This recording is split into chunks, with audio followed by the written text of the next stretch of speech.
Hey everybody, what is going on? This is Scott Garber back in the saddle of the Profluence Sports Podcast, where we are highlighting founders, executives, and investors across the sporting landscape. Today, we're excited to dive deep into the sport of basketball, all through the lens of technology, with the co-founder of ShotTracker, Davyeon Ross. My man, welcome to the podcast. How are we doing today? Man, I'm doing great, man. I'm blessed and I'm just excited to be here. You bring this awesome energy and I can't wait for our conversation, dog. Man, that makes two of us, man. You get one chance to do this thing of life, so you might as well bring the energy every chance you get. For sure. It's so exciting to get the opportunity to learn from folks that have built in the game, have played the game, and are doing it at a high level, when it comes to innovation, as they're pushing this, technology forward. Let's go ahead. Let's go back to the origins. Who are you? Where do you come from? And sort of bring us up to speed on how you landed,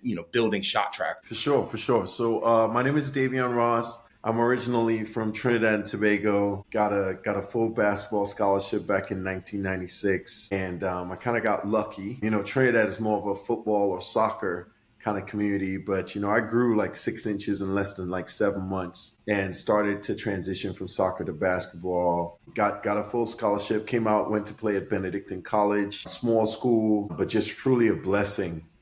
And had a great career there. But I also studied computer science and math, got offered a job. I was actually had some offers to go play overseas. But then I got a engineering offer and they said, yo, we're going to pay for your green card. And I said, hey, it's a wrap. Hang up the basketball shoes. Give me some Allen Edmonds. I'm going to the office, I hang up the J's and do some Allen Edmonds. And so that was it, man. And then I did a ton of stuff. I was an engineer doing development and stuff and traveled around the world doing some consulting, which was amazing. BlackBerry, Deutsche Telekom, etc. But then one of my co-founder, he was actually shooting in the back with his son. And he said, yo, how did you track your stuff? And I'll tell you what, man, like I led the nation in field goal percentage my senior year. I wasn't going to cross nobody over, but I could shoot the rock. Yeah. Right. And so I used to put up a lot of shots in the summer. And I said, man, it was painful.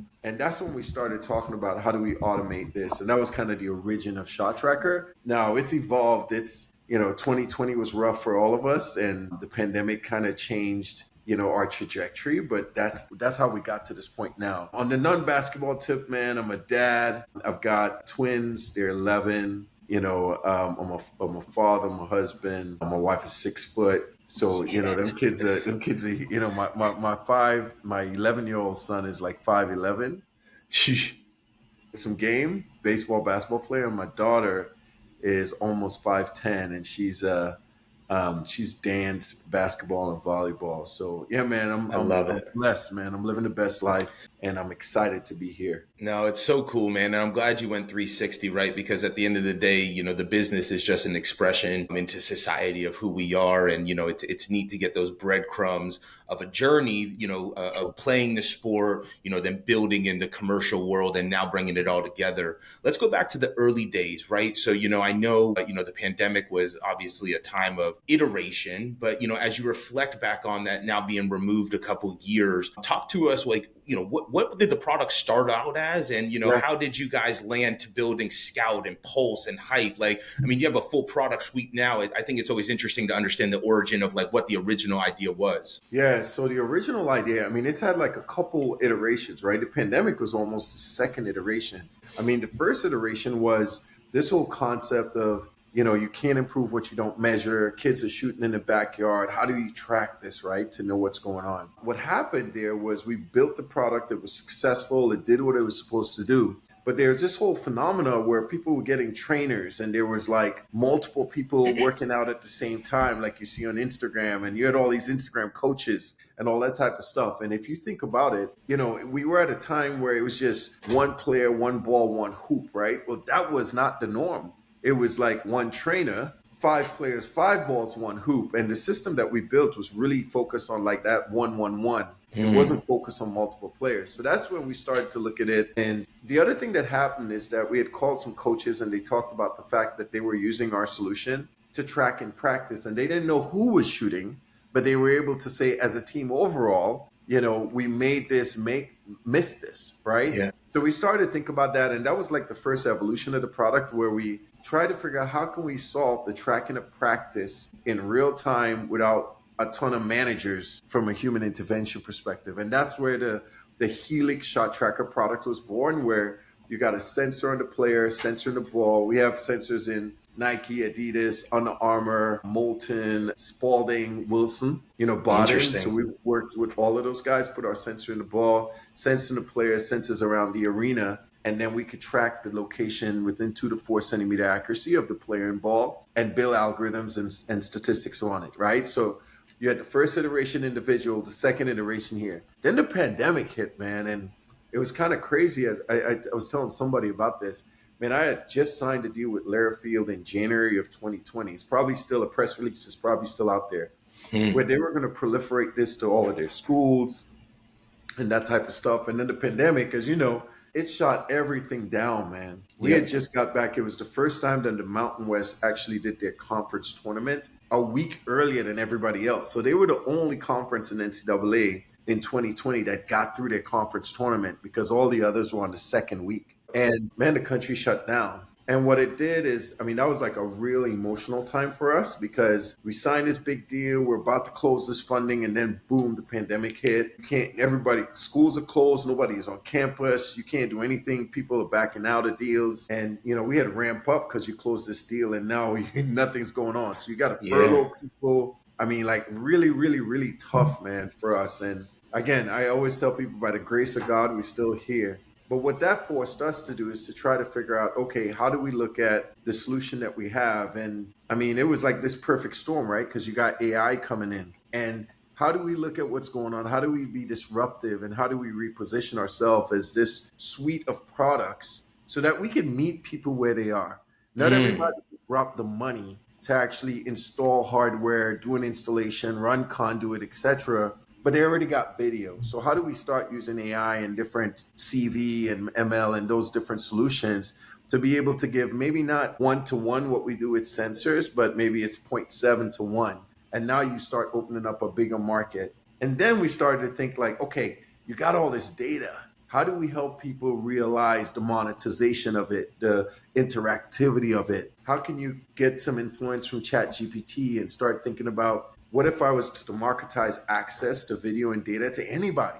Not just people who knew how to edit and do that type of stuff, but we're in a culture right now where I want to ask and I want it to be delivered to me. So that's Like kind of that. like that, Like right? So that. that was the culmination of how, like, I call it the perfect storm, because it was a hell of a storm. Yeah. It put us in a position now that we have multiple products. I can work with D1, D2, D3 Pro, Yep. JUCO. It doesn't matter, right? Because I have something to everybody. If the 80 comes in because they want to monetize, they can use that. If a coach comes in, he wants to use tech on the bench, he can use that. And now we can just meet people at different places, which I think is a real powerful place to be in. Before it was like, oh, you didn't have a whole bunch of money, I can't work with you. Yeah. And that's where, like, that evolution, as you were asking about. I think it's really neat when, the democratization of technology is really powerful when you think about this, right? And so before, like you alluded to, it was the high end 5 stars that would have access at their gyms. And now we're able to pull this all the way downstream. And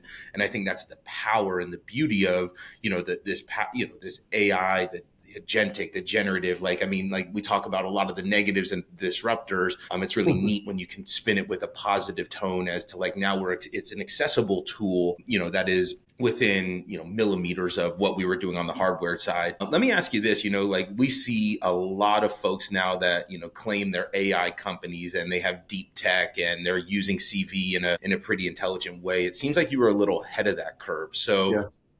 with an engineering background, I'm curious, like when you look at the rest of the market, how do you think AI is being used? Like, is it being used to its fullest potential? And maybe the follow on is, where do you see this going? Yeah. Because it feels like we're just sort of at the infancy stages of this. Yeah, no, I think you're right. We're definitely at the infancy stages. Yes, look, I did a presentation. I was invited to talk to the Conference Commissioners Association, which is all the NCAA conferences last year. And I was talking to them. And one of the things that I started off with is that, hey, who has a Roomba in here? And a bunch of people. I'm like, yo, that's AI.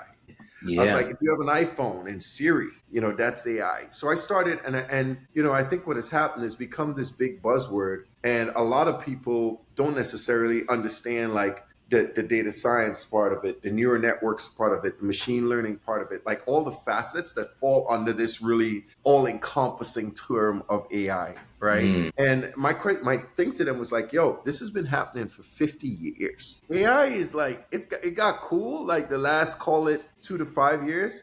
It started Now, speaking to us. I think that's what it was, right? It was like all of a sudden it exactly. was this Man, you thing that have like I like, can interact with. yeah, exactly. You got robots. You got all of this stuff that was like AI based. There's a whole bunch of data science stuff that was happening that was driven on like machine learning principles. I mean, this stuff has been around forever, right? And I think one of the big breakthroughs for us was like Gen AI, Yeah. because that was like this whole new concept where, and that's why I like the word democratization, because I think that's what Gen AI did, and I think it was real genius with ChatGPT, because now like unless you know about ones and zeros and machine learning and neural networks and that type of stuff, now you're actually seeing a true implementation of it from a language perspective. So I think Gen AI has a very significant role to play in like that democratization. I So agree. from my perspective, how is it being used? I think it was crazy, man. When I did that presentation, I said, okay, I went to ESPN, I pulled all the stats, and I threw it in Chat GPT, and I said, hey, write me an article, right? Yep. And it wrote an article, and then I said, all right, I want you to write me an article in the tone of Dickie V. And within seconds, it flipped it. And I said, by the way, write me another article in the tone of Beavis and Butthead. And it was like Yeah. the basketball players.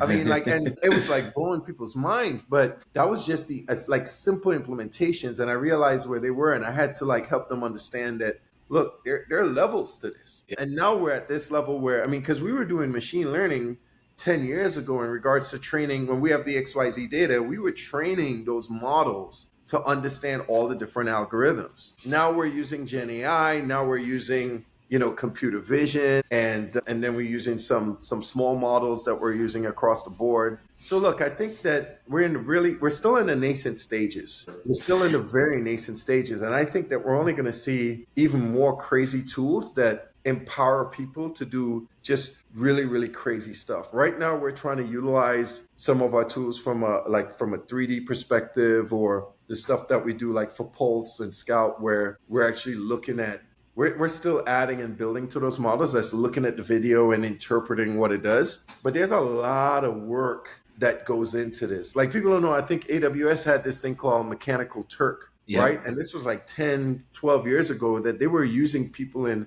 allowing people to like go into computer vision and train models, which is what the autonomous cars and all the real big CV models are using. And then the other thing that I would say before I go, because we had the raw XYZ data, we started using that XYZ data and us knowing what's going on in the video and in like real life to help train our CV models also. So yeah, Super I think interesting. it's in really early stages, but it's kind of crazy the direction that it's going and the empowerment that it has. I totally agree. And I like to ask that question. We're going to dive right back into the sports side of things. But, this sort of timestamps like how we're thinking about it, in the middle of May in 2025. This will be fun to come back to listen to in 5 years and be like, oh, we thought we knew what was going on, but man, we had no clue what was coming No for us. clue. So, no, this is super interesting. And so, I want to put your founder hat back on, as you guys are navigating this, this journey. I think something that we watch is, a lot of people try and go an inch deep and a mile wide. It looks like you guys have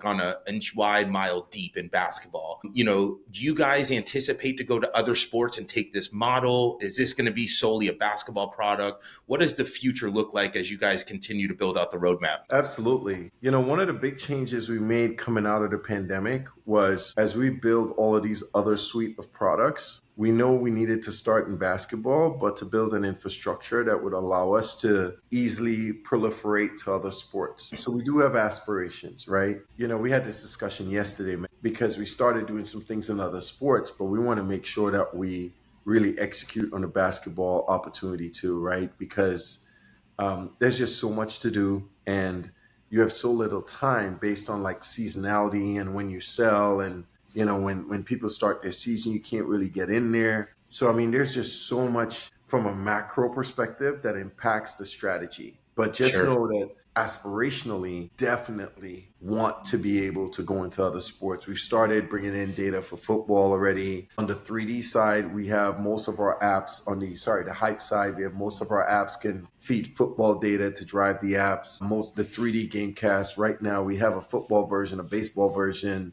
on Scout. We're continuing to build that infrastructure and make it robust enough so we could just flip the switch and put football data and video in there. Yep. That requires a little more work because now you're trying to train models that understand, some dude is leaning down as a lineman and you got to figure out who he is. And so there's like a whole different set of problems. But that's why we went with the Helix, Pulse, so that way those names of those products can live on across multiple sports. So that's the vision right now. Very cool. No, and I mean, it's somewhat refreshing to see, right? Let's go master where we broke into the market, right? And as the suite of tools continues to improve, right? Like behind the scenes, we can iterate and update and then organically roll them out. Sometimes we watch some people bite off way more than they can chew. So I was just curious, sort of the intentionality behind that. Yeah, I think sports is intentional, right? One of the things that sometimes we have to be careful with is, I'm a problem solver, right? That's what you have. Like, I'm a user. I consider myself fairly resourceful and creative, and I have a tech background where there's times people tell me stuff that can't be done, and I'm like, I'll figure it out and then tell you how it's supposed to be done, right? So, like, that's a blessing and a curse in itself. And sometimes I know that my team doesn't want me to talk to the developers because I'm like so many steps ahead. So it's a little bit of a balancing act just for us too, because if you think about it, we went from just one Helix product to like a slew of products. Now they all tie and they all are complementary working. They're all leverage data and video because the whole premise was if you have data and video, what are the things that you could do and build on top of it, leveraging the infrastructure? Yep. But it's something that we even go through in like this, focus realm. That's really, really challenging. Yeah, it's and I think that a lot of people that are listening to this can nod their head, especially as the builders, right? It's a constant challenge, but like I think that discipline to it is ultimately what separates the good and the great. And so really, insightful to get inside your mind there. I want to touch on, obviously we're going through a really unique time in building in sports. We're watching the NCAA evolve and iterate faster than I think we can keep up with it. How do you guys roadmap for or project with so much turbulence in the market right now? I'm always curious, like as you continue to raise capital and as you continue to build new products, what are you using as your anchors to go ahead and try and quantify your decisions that you're making of what you're building? Yeah, no, that's a very, very good question. It is challenging. It is very, very challenging because I think a lot of the things that are going on in sports right now, and I've had this discussion with several conference commissioners and others, there's a lot of stuff going on in sports right now where they have put so much on the plates of the coaches and the coaching staffs and the team. The dynamic has shifted. Like loyalty is, I don't know where that is. It's I call it like free agency with no cap. Yeah. Every single year. Like there's so much on the coaches that what I have tried to do and what I have tried to challenge our team to do is all of this dynamic is changing, but yet the tools and the ways that we've done stuff has stayed the same.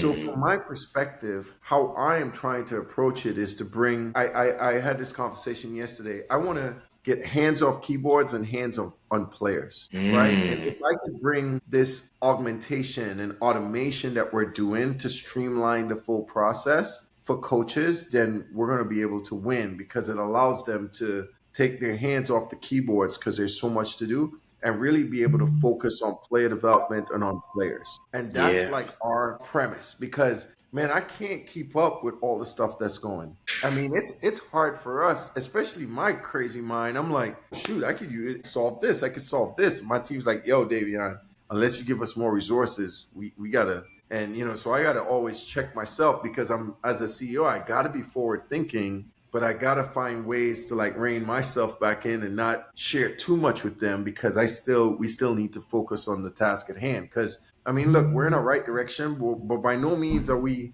just winning all the deals. We're making great progress and it's step by step. And we're having to tell people, hey, we're not the old ShotTracker. here's a slew of products and we can meet you where you're at. Because people in the past would be like, oh man, I can't afford putting sensors in my arena. Move Yeah. on. No, no, no, don't move on. Look at what I have and look at how I could support you.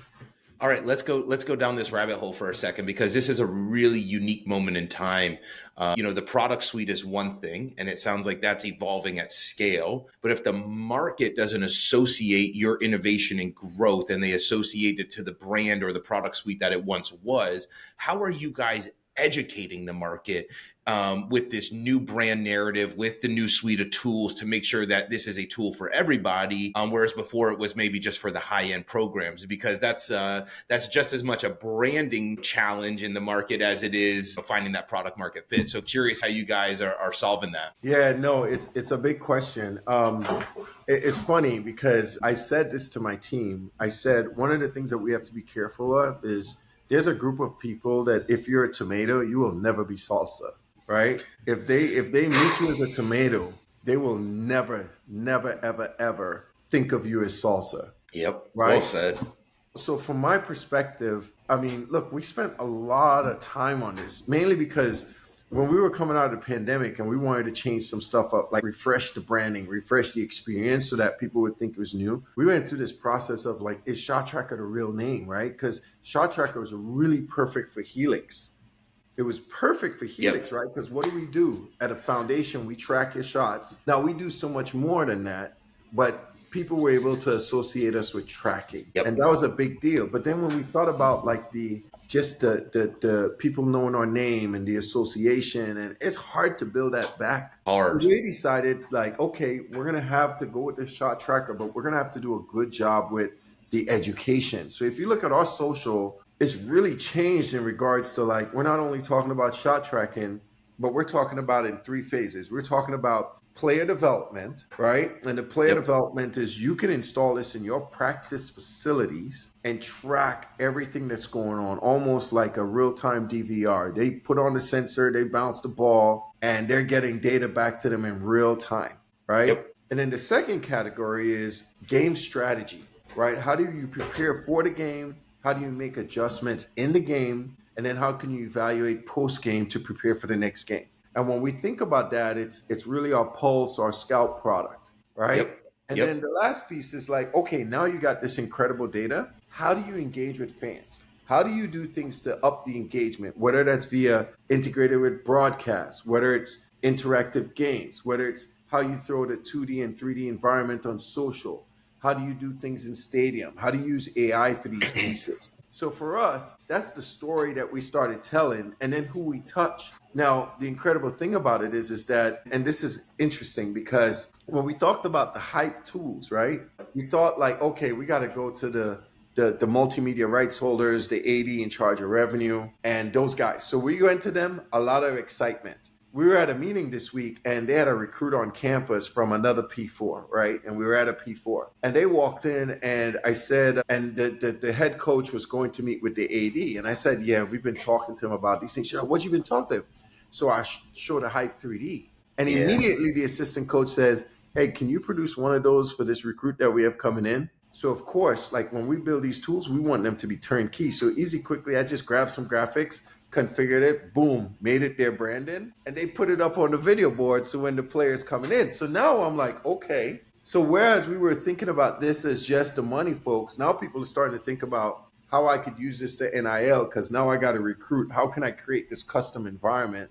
And I think that's the power of being able to use the right tools. How do I now take this and say, hey, if you come here, we're going to give you these tools that then you could use your social to bring in more NIL dollars and you could configure it. So Yes. now like it's coming full circle, right? And my goal is just to make sure that we're getting as many people as possible to implement and work through the flow and make sure that we play nicely with everybody that they're working with. Sometimes we don't want to play as nicely, but it's the right thing to do because you have the customer at heart and figure out how we integrate and what makes sense. Man, I think that was a snippet that we'll take and circle around, because so much of this is creating continuity and a seamless experience. And by the time it sort of gets to the NIL social side of things, it's not usually rooted in the data and the film and what you're actually generating as an athlete, right? And so I've always thought if you can create that fluidity between it all and actually have it marry back to you being that lead, and so that just becomes the tip of the iceberg, and then everything else lives underneath. I think there's tremendous opportunities, especially as we watch this, move downstream, right? It's Sure.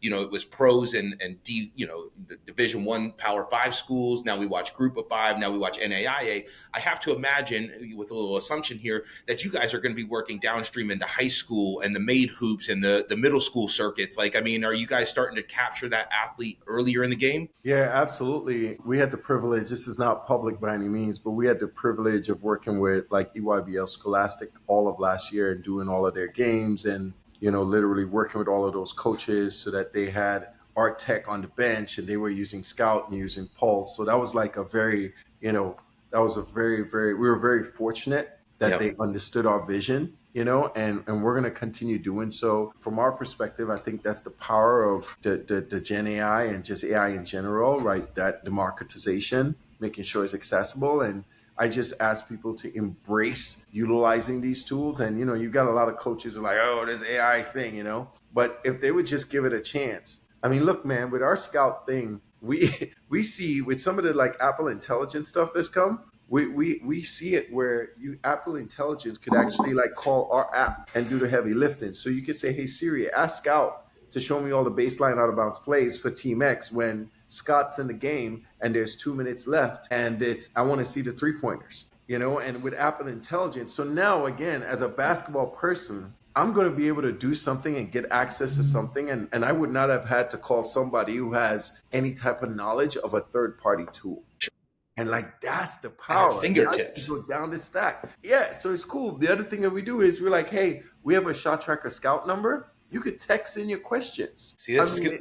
It's crazy. And I think, my mind goes a million different ways, but there's always the, how do we use it in the game? And then you look at the power that the betting market has, right? And so if we can go deeper analytics, if we can understand, deeper behavioral patterns and like, I mean, again, like it just opens up all of these different commercial opportunities. But, I heard something that was it just sort of hit me right between the eyes where it was like, we're sort of at this moment in time with AI where there's a lot of unstructured data.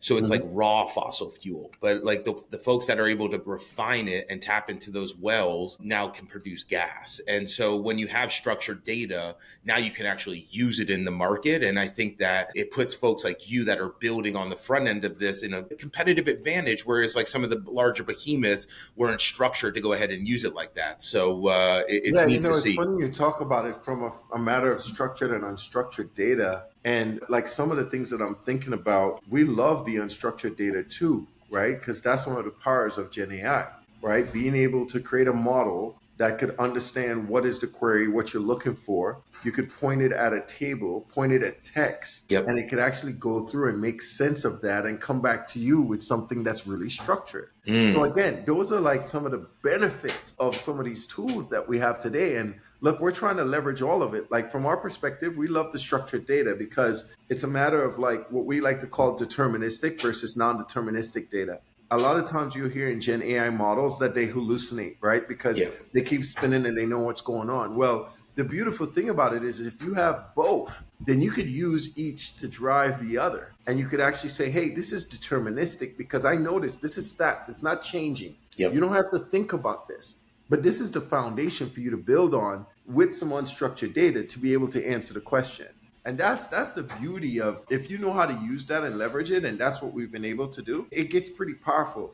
Yesterday, I asked a question. I said, I was on a demo, and yesterday I said, hey, I'm about to play Ohio State tomorrow. How do I beat these guys? And I was logged in as another account. And so now the AI is like, okay, I know who you logged in as. I know your strengths. I know everything about you. Let me look at Ohio State and see what are their strengths, what are the issues, where can they be exploited? And then the AI comes back with a breakdown on like, hey, this is what they're good at. This is where you could do that. They handle the ball fairly well, but you could still force turnovers. They had a couple games where they were leading the NCAA in turnovers. And this is what I would do. I mean, and so that's like the power, man. And that's, once people start understanding what could be done, and that's what we're trying to do. We're just trying to be, evangelists in regards to like how you could do this. And this is being evangelists to individuals who are accustomed to systems and accustomed to, hey, I've done it this way for Tradition. 87 years. But you know what? 100%. The market has changed. Yep. You And the also hardest, didn't have to go in the transfer portal and, because kids used to have to sit out.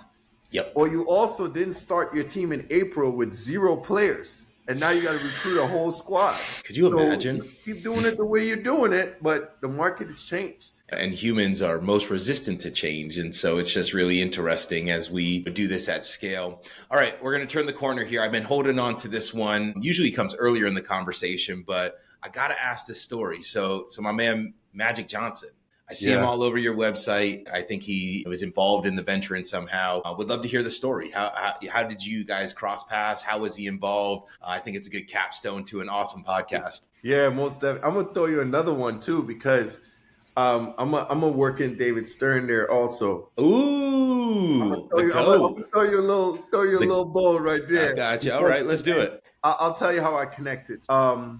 Man, we were back. We were talking to a group that was tied to the Dodgers ownership, right? Okay. And Magic is affiliated. And so we were going down that part. So talk about a perfect storm. And then we were actually brought into the Dodgers accelerator. Okay. As part of that process. And he has ownership in the Dodgers. Simultaneously, before we actually went in there, I was working with his director of investments, Ryan Smith. Okay. Who I got introduced to by another investor. And so Ryan and I were going back and forth, and he said, hey, I'd love to Irvin to see this. So we had a call, and I said, look, you got to come see it, man. Because when you see it, you'll see the vision of what we're doing. And it was only really Helix at that point, or formerly known as like the actual ShotTracker product. And so one day he was flying, he had a meeting in Chicago.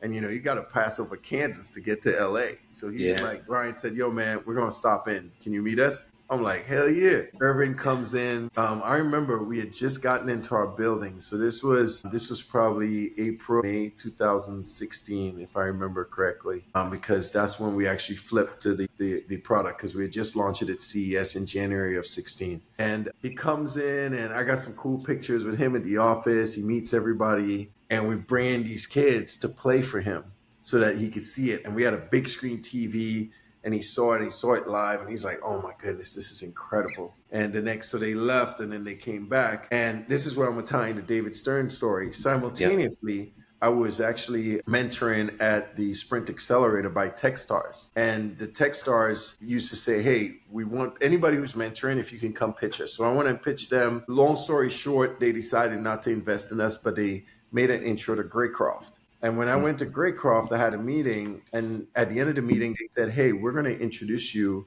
to our intern to look at it. So I'm like, damn, I got pushed to the intern. And I was like, of course I'm respectful. I'm like, okay, yeah, that's great. But what's his name? They're like, David. I was like, last name? Because of course I want to do my due diligence. There's Stern. I'm like, the commish? It's like, yeah, he's an intern with us now. I'm like, well, him and the owners of Graycroft, Alan Patricoff, who I got to know very well, were really, really close. Yep. And he was invested. So he was coming and he wanted to be more involved in venture. So I called David up, and actually I got a meeting set up. It was the Friday. It was a Friday All-Star weekend in Toronto. It was the first one he didn't go to. And we ended up talking, and David is one of those, he punched you in the face the whole time, asking questions. And I'm going back at him because I knew my stuff. And he said, I like you. Come visit me in New York. So I went and visited him that next week. The following week, him and Irving heard that they were talking, and they got on the phone and started strategizing. So that's the David Stern connection. And that's cool. How we were able to get both of them in as partners, and they've been great. He's not as involved right now, but I still talk to his group.